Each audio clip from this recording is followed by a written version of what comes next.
Hi Dakota, how are you? I'm good, thanks. How are you? I'm doing well. So to start, I want to know from you as an actor, is it more of a freeing experience being a producer as well as an actor, or is it more kind of your mind is over there versus what you would do if you were just coming on a set to act? Um, I have found myself in the last like 10 years or so, if I'm not producing a film and I'm just acting in it, I'm producing it in my mind and sort of like chomping at the bit. So it kind of, I guess, I feel like growing up on set and starting working fairly young, I'm just the kind of person and the kind of artist that is collaborative and I'm watching everything and like studying everybody and I just I I don't know. I don't separate them.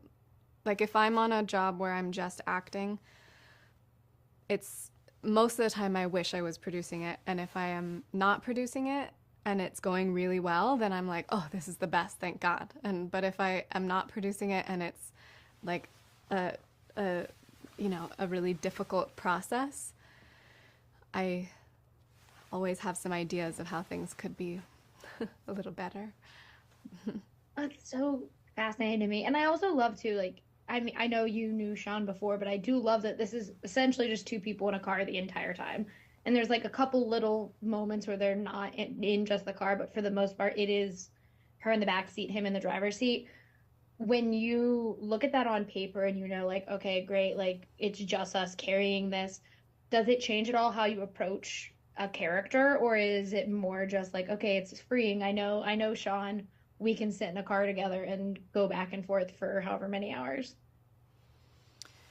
I think knowing him lent a sort of like a comfort to playing with the um, tension between the two characters and playing with familiarity and strangeness. I don't know. I think it definitely helped, but I feel like actors also are just programmed to go into something being like, we're gonna do stuff together and it's weird and act like it's normal. Well, and does it help you too? Like I loved her nails. I was like, great, there's another nail I need to do. And I loved that she has this short blonde bob. Does having her kind of have these different qualities from yourself help you kind of understand who she is? Because she is a lot of the times very restrained and doesn't really want to tell him a lot about who she is.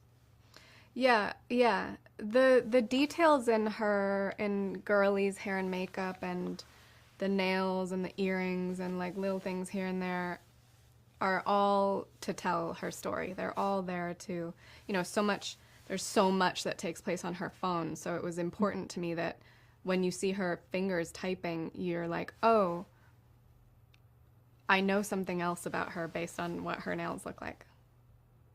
Yeah, and I do love it that this is the longest car ride from JFK to Hell's Kitchen, but also I'm like, yeah, that happens though. And you're kind of stuck in those It does cars happen, together. it does happen. Sometimes there are accidents. Yeah. But I love the movie a lot. Thank you so much for talking with me. And I love all your tiny tattoos. I have a bunch Oh, too. So I saw yours amazing. and I was like, Beautiful. but thank you. Have a Thank great you so one. much.